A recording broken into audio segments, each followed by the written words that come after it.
요엘 2장 12절 12절에서 20절까지 공독해 올리겠습니다. 여호와의 말씀이다. 이제라도 너희는 금식하고 통곡하며 애곡하여 너희 마음을 다하여 내게로 돌아오너라. 너희는 옷을 찢지 말고 마음을 찢고 너희는 여호와 하나님께 돌아오너라. 그분은 은혜롭고 긍휼히 여기시며 노하기를 더디하시고 인애가 많으시며 재앙으로 인하여 안타까워하실 것이다.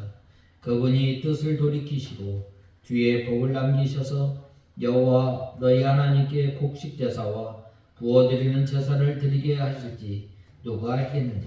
너희는 시온에서 나팔을 불고 금식을 선포하며 성회를 소집하여라. 백성을 모으고 회중을 거룩케 하며 장로들을 소집하고 아이들과 젖먹이들을 모아라. 신랑은 자기 신방에서 신부는 자기 침실에서 나오게 하여라. 여호와를 섬기는 제사장들은 현관과 제단 사이에서 통곡하며 말할 것이다. 여호와여, 여호와시여, 주의 백성을 불쌍히 여기셔서 주님의 유업을 열방 중에서 조롱거리로 만들지 마소서. 어찌하여 다른 민족들이 그들의 하나님이 어디 있느냐라고 말하게 하십니까? 여호와께서 자신의 땅을 위해 질투하시고 자신의 백성을 불쌍히 여기셨다. 여호와께서 자기 백성에게 대답하셨다. 보아라, 내가 너희에게 곡식과 새 포도주와 기름을 보내니 너희가 그것으로 만족할 것이며 내가 다시는 너희를 열방 가운데서 조롱거리로 만들지 않을 것이다. 내가 북쪽 군대를 너희에게서 멀리 옮겨 메마르고 황폐한 땅으로 쫓아낼 것이니 그 앞선 부대는 동쪽 바다로 뒤에 있는 부대는 서쪽 바다로 들어가게 될 것이다. 악취가 일어나고 상한 냄새가 올라올 것이니 이는 그분이 큰 일을 행하셨기 때문이다. 오늘 계속해서 너희는 이제라도 금식하며 울며 애통하고 마음을 다하여 내게 돌아오너라. 계속해서 이 말씀을 이제 이어서 하나님의 말씀을 증거하고자 합니다. 12절에 보면 12절에 세 번째로는 이 12절에 보면 너희는 여호와의 말씀이다. 이제라도 너희는 금식하고 통곡하며 애통하며 너희 마음을 다하여 내게 돌아오너라 라고 말씀하고 있습니다. 하나님께서는 이스라엘 백성들에게 복과 은혜를 허락해 주셨습니다. 주변 나라들의 이 전쟁의 바람을 잠재우고 솔로몬 이후에 이 여로보암이나 또 여호람 요시야 임금 이때에 바로 큰 부와 번영을 누리며 살았던 것입니다. 이렇게 하나님께서 주신 은혜와 복으로 하나님을 섬기며 마땅히 하나님께 영광을 돌려야 할 하나님의 백성들이 어떻게 하였어요? 바로 몸으로 마음으로 여호와 하나님을 떠났던 것입니다. 그때 하나님께서는 여호와의 날이 이르게 됨을 선지자를 통해서 말씀하셨고 또 이 11절에 보면 여호와께서 자신의 군대 앞에서 소리를 발하신다. 그분의 진이 매우 크고 그분의 말씀을 행하는 자가 강하며 여호와의 날은 크고 두렵다. 누가 그것을 견딜 수 있을 것인가 라고 말씀하였습니다. 이렇게 여호와 하나님의 큰 날이 이르기 전에 우리는 어떻게 해야 하는가?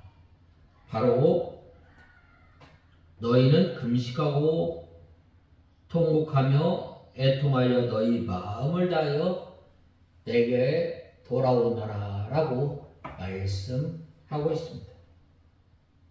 이렇게 이스라엘 백성들이 앞날에 큰 환난을 선포를 받고 깨달은 사람은 이제라도 금식하고 애통하면서 마음을 다하여 여호와 하나님께로 돌아오라고 말씀하고 있습니다. 여기서 이 금식한다 라고 말씀하고 있습니다. 왜 금식해요? 바로 이 죄가 얼마나 이 죄에 대해서 통회하며 자복하는 것입니다. 이 금식하는 것은 바로 왜 금식을 해요? 나 자신을 쳐서 복종시키는 거예요. 오늘날 많은 사람들이 금식을 하고 마치 공수휘장처럼 자랑하는 사람들이 얼마나 많아요. 그래서 이 명함에 보면은 나는 40일 금식 몇 번 했다. 왜 금식을 해요? 먼저 나 자신을 쳐서 복종하고 또 하나님의 뜻을 잘 모를 때 하나님의 뜻을 간구하기 위하여 금식을 하게 되는 것입니다. 우리가 이 죄로 말미암아 다 망하게 되었지만 이 금식을 하면서 원통이 여겨 회개하며 하나님께 돌아오는 사람은 하나님께서 건져주시는 것입니다. 실제로 남유다 땅에서 발생하였던 이 메뚜기 대재앙쯤하여 이 사건이 예시하는 역사적이고도 종말론적인 여호와의 날의 도래와 그날에 있을 두려운 심판과 놀라운 구원 실현의 비전을 제시하는 본서는 크게 두 부분으로 나누어져 있습니다. 그 가운데 후반부 2장 18절에서 3장 21절이 여호와의 날에 있을 구원과 복에 초점을 맞춰져 있는 반면 전반부 1장 1절에서 2장 17절은 여호와의 날에 있을 심판과 징계에 초점을 맞추고 있는 것입니다. 오늘 본문은 이러한 전반부의 마지막 단락입니다. 앞선 단락들에서는 여호와의 날이 반드시 임할 것이라는 사실과 더불어 그날에 이루어질 대참상을 주로 소개하였습니다. 그리고 이러한 내용을 마감하는 본문에서는 이처럼 끔찍한 대참상이 일어날 여호와의 날을 대비하기 위해 그들이 마땅히 해야 할 일들을 제시하고 있습니다. 그래서 먼저 12절에서 14절에서는 여호와의 날의 도래에 앞서 진정으로 회개하라고 말씀하고 있습니다. 15절에서 17절에는 개별적 회개를 넘어서 전 민족을 대상으로 한 그 금식 대성회를 개최하고 여호와 하나님께 긍휼을 호소하고 있는 것입니다. 인간에게 닥치는 재난들은 이를 예측하고 대비함으로 경감시킬 수 있습니다. 여호와의 날의 참사도 마찬가지입니다. 여호와의 날을 대비하는 방법이 본문에서 권면하는 이 회개와 여호와 하나님의 크신 긍휼을 소망하면서 이를 간구하는 것입니다. 우리가 왜 이 주님 앞에 나와 왜 회개하는 거예요? 바로 여호와 하나님께서는 은혜로우시고 자비로우시고 노하기를 더디하시는 그 하나님께 나와 우리가 겸손하고 낮아져서 우리의 죄를 자복하면 하나님께서 우리의 죄를 용서해 주시는 거예요. 하나님께서는 대재난 가운데서도 그들을 지켜주십니다. 본문 전반부 이제 마지막 이르러서는 바로 이러한 소중한 진리를 우리에게 가르쳐주고 있습니다. 본 말씀은 2장 1절에서 11절에서 요엘 선지자는 여호와의 날의 임박성과 그 날이 얼마나 두려운 날이 될 것인지에 대하여 예언하였습니다. 그런데 12절을 보면 너희는 이제라도 금식하고 울며 애통하고 마음을 다하여 내게 돌아오라 라고 말씀하시고 있습니다. 여기에서 이제라도 라는 말은 하나님의 심판이 확정하여 선포한 후를 말하는 것입니다. 하나님의 심판이 선포되었다 할지라도 어떻게 해요? 바로 우리가 마음을 다하여 주님 앞에 돌아와야 합니다. 우리가 니느웨 성 잘 알고 있잖아요. 니느웨 성 이 요나가 하나님의 말씀을 전할 때에 이 유명한 그 언변을 가지고 하나님의 말씀을 전한 것이 아니라 딱 한마디 한 거예요. 40일 후면은 이 성이 망한다 라고 하였던 것입니다. 그때 그 말씀을 들은 이 백성들로부터 왕에 이르기까지 아니 짐승에 이르기까지 하나님 앞에 금식하며 회개하였던 것입니다. 그리하였을 때 하나님께서 그 기도를 들어 응답하셨습니다.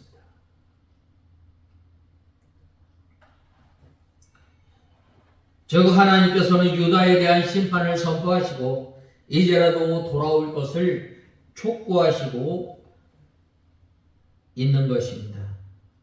이것이 무엇을 의미하는 것이겠어요? 비록 유다에 대한 심판이 선포되었지만 이제라도 그들이 회개하고 또 죄의 길에서 돌이켜 하나님께 돌아오기만 한다면 그들에 대한 심판을 유보하시며 돌이키실 것이라는 말입니다. 하나님께서는 어떤 하나님이에요? 사랑의 하나님이십니다. 우리를 사랑하셔요. 우리를 사랑하시는데 다른 사람의 생명과 바꾸어서 우리를 살려주신 거예요. 또 하나님의 독생자 예수 그리스도를 우리에게 보내주시고 십자가에 못 박혀 죽게 하심으로 말미암아 우리에 대한 사랑을 확증하셨던 것입니다. 그래서 모든 인간이 멸망하지 않고 구원에 이르기를 바라는 것입니다. 때문에 하나님께서는 심판이 시작할 마지막 순간까지도 죄에서 돌이켜 돌아오기를 원하시며 비록 악인이라 할지라도 그의 죄를 사하사 그를 구원하여 주시는 하나님이십니다. 우리가 잘 아는 소돔과 고모라 성 몇 명이 없어서 멸망했어요. 의인 10명이 없어서 멸망한 것입니다. 오늘날 하나님께서는 의인 1명을 찾으시는 하나님이십니다. 이에 대해 선지자 에스겔은 악인이 만일 그가 행한 모든 죄에서 돌이켜 떠나 내 모든 율례를 가지고 정의와 공의를 행하면 반드시 살고 죽지 아니할 것이라 라고 분명하게 말씀하고 있습니다. 하나님께서는 비록 범죄하여 그에 대한 징벌을 선언한 뒤에라도 하나님의 심판이 임하기 전 그가 회개하고 죄에 돌이켜서 돌아오기만 하면 하나님께서 용서를 베풀어 주시고 구원하여 주시는 하나님이십니다. 하나님께서는 타락한 도성 니느웨를 향하여 심판을 선포하게 하였습니다. 즉 니느웨가 40일 후에 무너지게 될 것이라는 선포였습니다. 그런데 그토록 타락의 길을 걸었던 니느웨가 선지자 요나의 심판 선언을 돕고 본절에서 요구하는 것과 같은 방식으로 회개하기 시작하였습니다. 그 누구도 예상하지 못한 일이었습니다.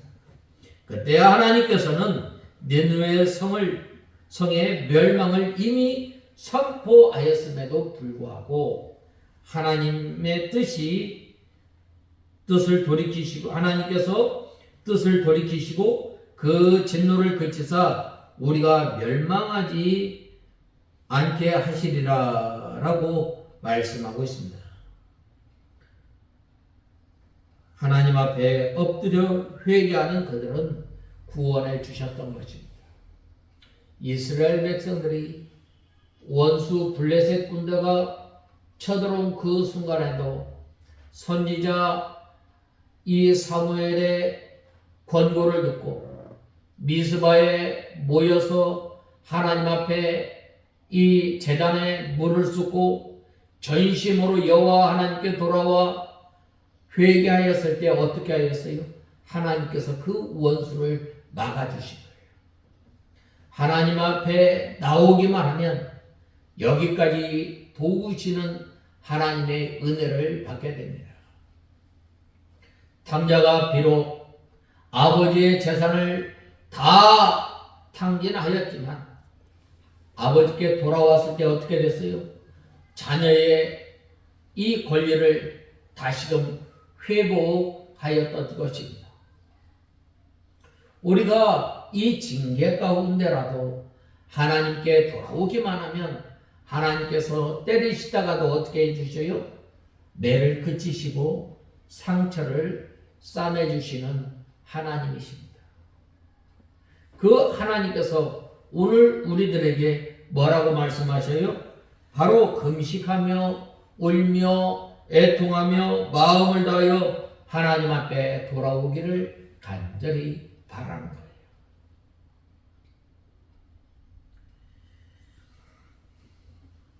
그러기에 오늘날 선지자 요엘이 남유다 백성을 향해 이제라도 하나님께로 돌아가 회개하라고 말한 강곡한 권고를 우리는 기억해야 합니다.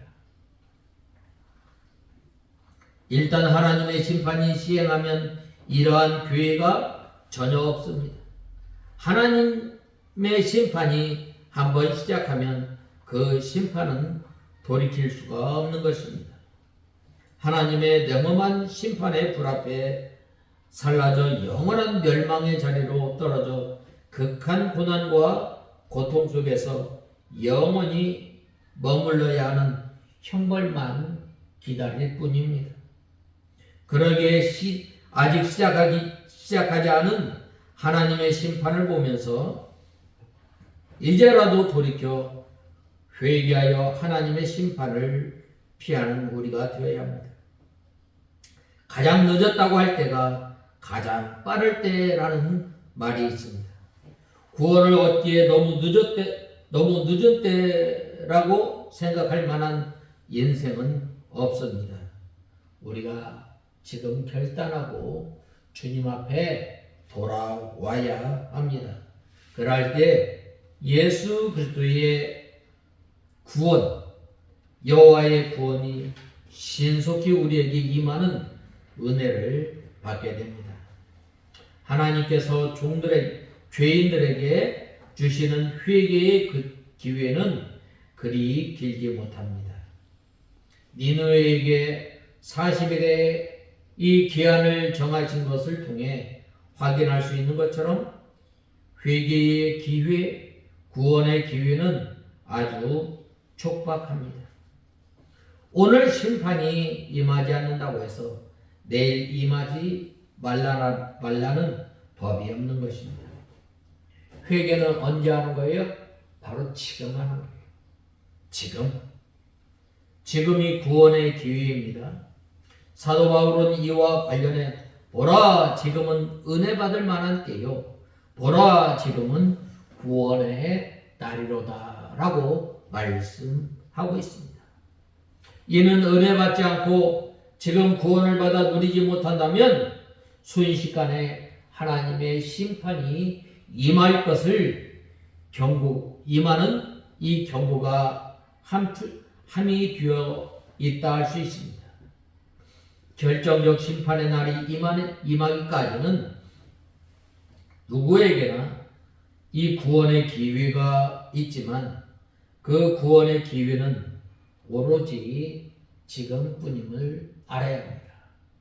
우리가 은혜를 받고 또 하나님의 은혜 가운데서 하나님을 섬기며 또 하나님께서 우리에게 이 하나님의 나라를 맛보게 하는 것은 언제예요? 바로 지금 이 시간임을 우리는 알아야 합니다.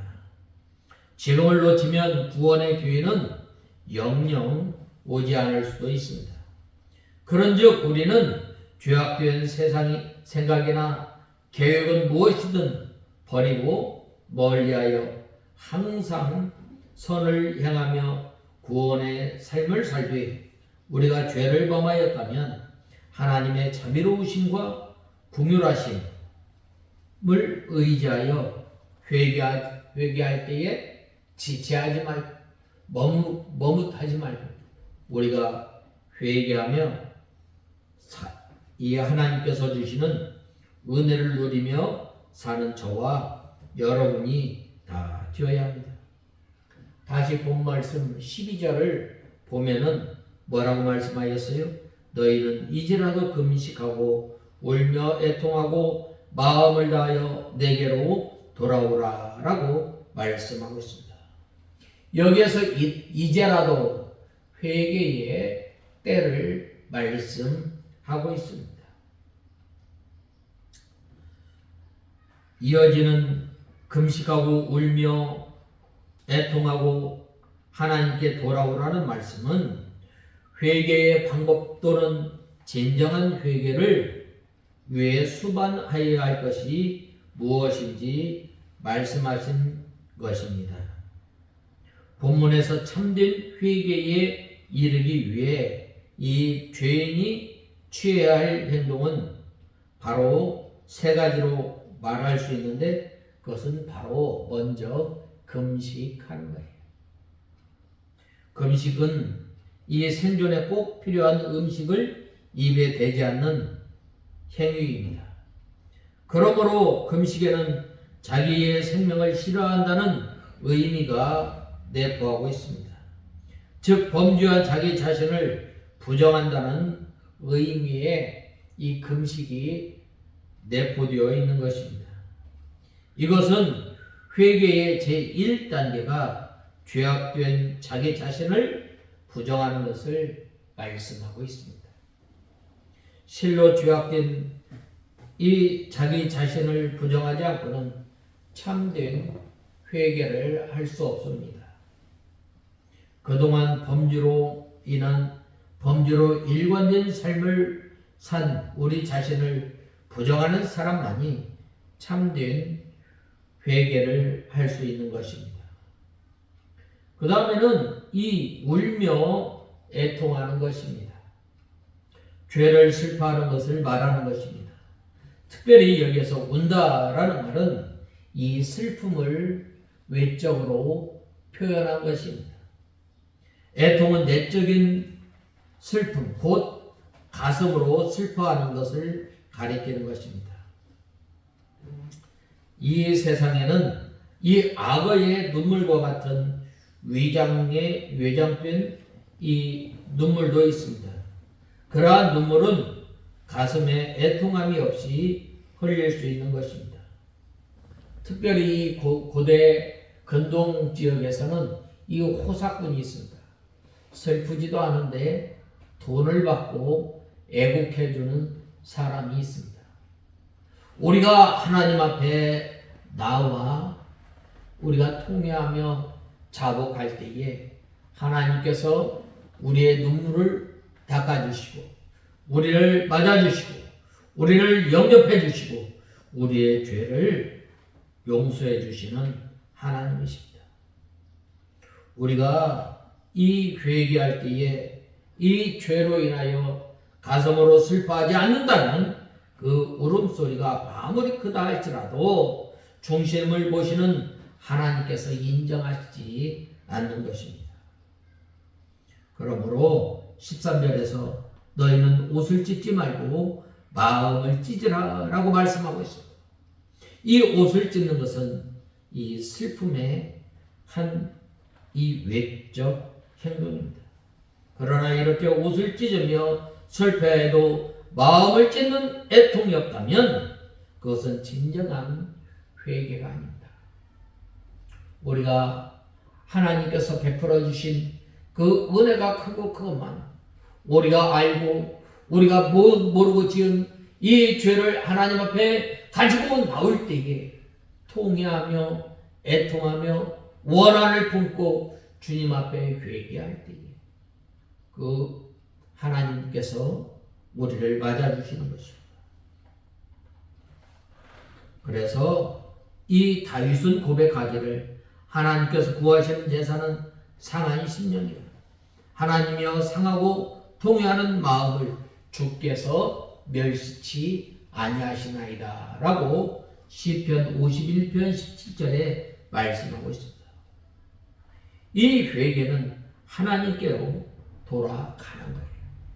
돌아가는 거예요. 내가 전에 그렇게 행하였던 것, 전에는 이 하나님의 마음에 합한 자로 살지 아니하고 내 옳은 소견대로 살았던 것을 이제는 돌이켜서 하나님의 마음에 합한 사람, 또 하나님의 소견대로 살아가는 사람으로 바뀌는 것입니다. 여기에서 이 돌아온다라는 말은 가던 길을 완전히 바꾸는 것을 말합니다. 하나님을 떠나 우상을 따라가던 사람들이 이제는 우상으로부터 등을 돌리고 다시금 하나님께로 돌아가는 진정한 돌아가는 것이 바로 진정한 회개입니다. 죄의 길로 향하던 발을 완전히 돌이켜 의의 길 하나님을 기쁘시게 하는 것, 이것이 바로 진정한 회개입니다. 사무엘 당시 이스라엘 백성들을 향하여 만일 너희가 전심으로 여호와께 돌아오려거든 이방신들과 아스타롯을 너희 중에서 제거하고 너희 마음을 여호와께로 향하여 그만 섬기라 라고 말씀하고 있습니다. 우리가 한 날 한 날 살아가면서 과연 오직 하나님만이 우리의 예배를 받으시게, 우리의 영광을 받으시게 합당한 분으로 우리가 모시고 살지 못할 때가 얼마나 많이 있어요. 이 세상과 겸하여 하나님을 섬길 때가 얼마나 많이 있어요.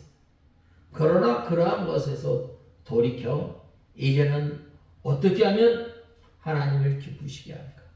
어떻게 하면 하나님 앞에 예배를 드릴 때 신령과 진정으로 예배를 드릴까?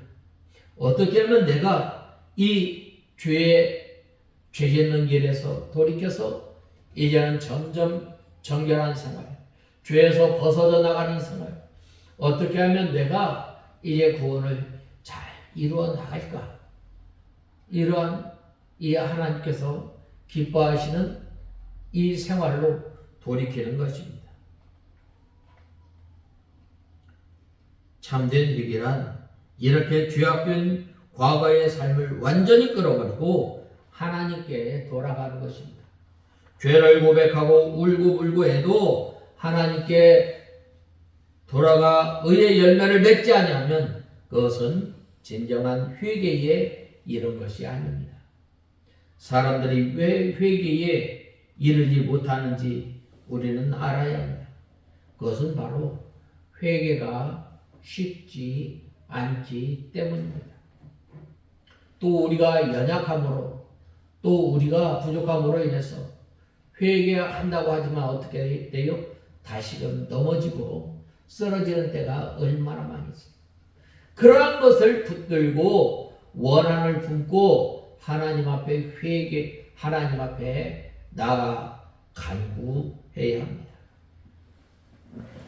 진정한 회개를 위해서는 어떻게 돼요?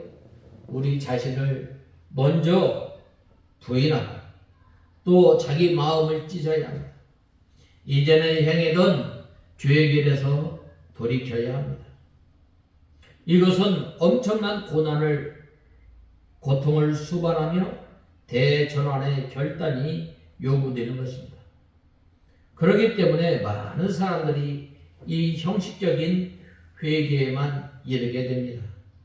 그러나 형식적인 회개는 100번을 해도 아무런 소용이 없음을 우리는 알아야 합니다. 우리가 진정 죄사함의 은혜를 입어 구원에 이른 사람은 죄로 얼룩진 과거의 전철에서 벗어나 복된 미래의 길을 걸어가기를 원한다면 이제는 참된 회개에 이르고자 애쓰고 노력하는 저와 여러분이 다 되어야 하겠습니다. 그 다음에는 13절에서 14절에 보면 옷을 찢지 말고 마음을 찢고 너희 하나님께로 돌아올지어다 라고 말씀하고 있습니다. 옷을 찢지 말고 마음을 찢고 라고 말씀하고 있습니다. 옷을 찢는 것은 우리가 겉으로 볼 때에 원통이 여기는 것입니다. 왜 이 원통이 여겨요? 마땅히 하나님의 사랑, 하나님의 말씀을 붙들고 성령 하나님의 인도와 주장을 받아 살아야 할 우리가 우리의 욕심으로 우리가 연약함으로 인하여서 또 우리가 이 죄를 지음으로 인해서 이 성령의 인도와 주장을 받지 않고 이 살아감으로 인해서 우리가 죄를 지었던 것을 원통이 여기며 또 원한을 품고 주님 앞에 나가야 합니다. 그러나 하나님께서는 외모를 보시지 않으시고 중심을 보시는 하나님이십니다. 마음을 찢는 것은 자기가 지은 죄에 대해 원통히 생각하고 진정으로 하나님 앞에 회개하는 것입니다. 진정으로 회개하면 하나님께서 용서해 주시고 또 진노의 채찍을 거두시는 하나님이십니다. 여호와 하나님께서는 어떤 하나님이셔요? 은혜로우신 하나님이십니다. 이 자비로우신 하나님이십니다. 인애가 크신 하나님이십니다. 노하기를 더디하시는 하나님이십니다. 뜻을 돌이켜 회개하는 사람에게 재앙을 내리시지 않으시는 하나님이십니다. 여기서 이 자비롭다라는 말은 이 여인들이 이 아이를 잉태한 다음에 그 자궁에서 아이를 보호하는 것입니다. 하나님께서 우리를 보호하시고 우리의 산성이 되어주시고 우리의 방패가 되어주시고 우리의 반석이 되시는 그 하나님이십니다. 그 하나님께 나아가기만 하면 어떻게 해주셔요? 하나님께서 우리의 죄를 용서하여 주실 뿐만 아니라 우리의 죄를 기억하지 않으시는 하나님께 나아가는 저와 여러분이 되어야 합니다. 하나님의 백성들이 애통하며 회개하면 하나님께서는 은혜로우시고 자비로우시며 노하기를 더디하심으로 그의 뜻을 돌이켜 재앙을 거두시고 복을 주시고 또 회복시켜 주시는 하나님이심을 우리는 알아야 합니다. 이처럼 진정으로 회개하는 사람들에게 하나님께서 풍성한 곡식과 과실을 주시고 소제와 전제를 드리게 하는 것입니다. 오늘 본 말씀 18절, 13절을 보면 선지자는 유다 백성을 향하여 회개할 것을 촉구하면서 그 하나님은 어떤 하나님이라고 말씀하셨는가? 하나님께서는 은혜로우시며 자비하시며 노하기를 더디하시며 인애가 크시다 라고 말씀하고 있습니다. 이것은 성경이 말하는 하나님의 속성을 말씀하고 있습니다. 하나님께서는 공의의 하나님임과 동시에 하나님께서는 이 사랑의 하나님, 인애하신 하나님, 공의로우신 하나님, 긍휼하심이 풍성하신 하나님, 노하기를 더디하시는 하나님이십니다. 여기에서 이 하나님의 속성을 말한 것은 유다 백성들에게 회개의 동기를 부여하기 위함입니다. 혹시라도 이러한 하나님의 자비로운 면모를 알게 되면 유다 백성들이 더 많이 하나님께 나와 회개할 수 있으며 회개를 통해서 그들의 삶이 새로워지고 하나님의 은혜와 크신 인애를 받아 누릴 것이기 때문입니다. 여기에서 우리는 바른 신앙생활을 할 수 있기 때문입니다. 우리 성도들 가운데 바른 신앙생활은 계속하면서도 하나님의 성품을 알지 못하는 사람들이 많이 있습니다. 성도들은 하나님께서 사람의 일거수일투족을 감시하면서 작은 잘못까지도 엄히 꾸짖으시며 가혹하게 벌하시고 심판하시는 분이라 생각하는 사람들도 있습니다.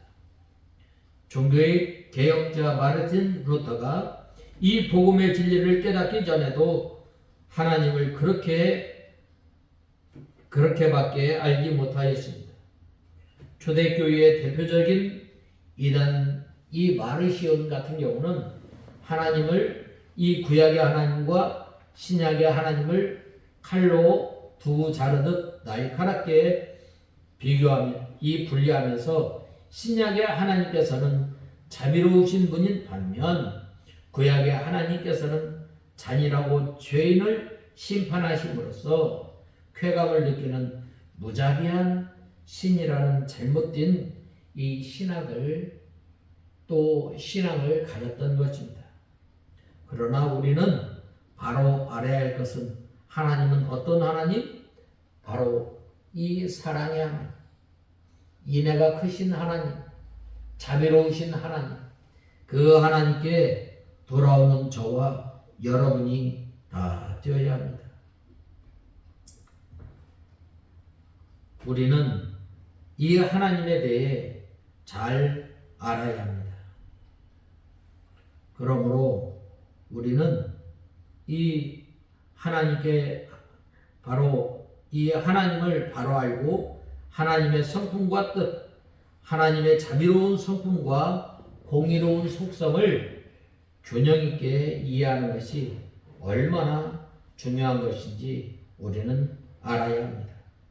그리고 오늘 우리는 이러한 하나님에 대하여 바른 지식, 균형 잡힌 지식, 합당한 지식을 가지고 있는지 우리는 돌아보아야 합니다. 우리가 하나님의 공의를 바르게 이해한다면 필경 죄를 멀리할 것이며 거룩한 삶을 살아가게 되는 것입니다.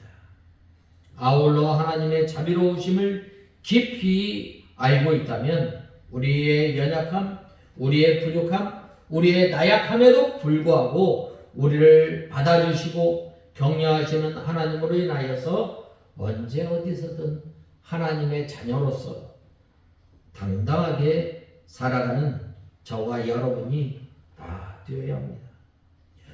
죄를 범하였을 때 회초리를 대시는 아버지의 아픈 심령을 아는 자녀들, 아버지의 애틋한 사랑을 아는 자녀들이 더욱더 많이 사랑하고 그 아버지를 더욱 가까이 하며 그 아버지를 더욱 깊이 끌어안을 수 있는 것처럼 징계의 자리에서 그 하나님의 사랑, 하나님의 인애, 하나님의 자비를 우리가 경험하며 살아가는 저와 여러분이 다 되어야 하겠습니다.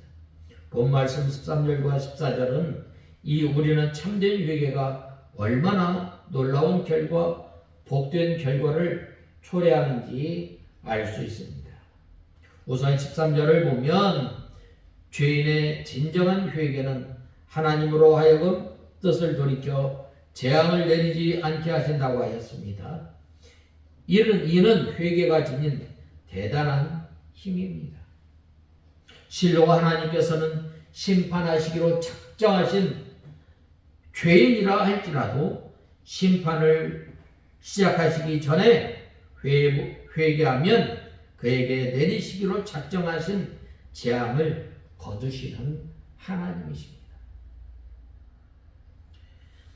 에스겔서 18장 21절에서 22절을 보면 하나님께서는 그 악인이 만일 그가 행한 모든 죄에서 돌이켜 떠나 내 모든 율례를 지키고 정의와 공의를 행하면 반드시 살고 죽지 아니할 것이라. 그 범죄한 것이 하나도 기억함이 되지 아니하리니 그가 행한 공의로 살리라 라고 말씀하고 있습니다. 하나님께서 죄인에게 이미 재앙을 내리셨을지라도 죄인이 그러한 가운데 회개하고 부르짖으면 그의 기도를 들으사 용서하시고 다시 회복시켜 주시는 그 하나님이심을 우리는 알아야 한다. 그 하나님 앞에 나갈 때 우리는 어떻게 해야 돼요? 바로 오늘 본 말씀 12절에 보면 12절 13절에 보면 너희는 금식하고 통회하며 애통하며 너희 마음을 다하여 내게로 돌아오너라 라고 말씀하고 있어요. 그 다음에 이 14절에 보면 그분이 뜻을 돌이키시고 뒤에 복을 남기셔서 여호와 너희 하나님께 곡식 제사와 부어드리는 제사를 드리게 하실지 누가 알겠느냐라고 말씀하고 있습니다. 상하고 통회하는 심령으로 주님 앞에 돌아오는 하나님의 백성들에게 다시금 하나님께서 우리를 맞아주실 뿐만 아니라 우리의 예배를 받아주시는 그 하나님이신 줄을 알고 우리가 늘 주님 앞에 나올 때 상하고 통회하는 심령으로 나와 주님께서 우리를 맞아주시고 또 우리를 영접하시는 그 은혜와 복 가운데 살아가는 우리가 다 되어야 하겠습니다. 다 같이 기도하겠습니다. 하나님 아버지 은혜와 사랑을 감사합니다. 저희들이 무엇이간데 하나님의 귀한 자녀로 삼아주시고 하나님께서 범죄한 저희들을 부르실 때에 너희는 옷을 찢지 말고 마음을 찢고 애통하며 내게로 오라라고 말씀하실 때에 하나님 아버지 우리를 맞아주시고 우리를 회복시켜 주시는 하나님, 그 하나님께 저희들이 나와 저희들이 죄를 애통하며 통회하며 주님 앞에 나올 때에 주님께서 주시는 복과 은혜를 받아 누리는 저희들 되게 하여 주시옵소서. 예수님의 이름으로 기도드리옵나이다.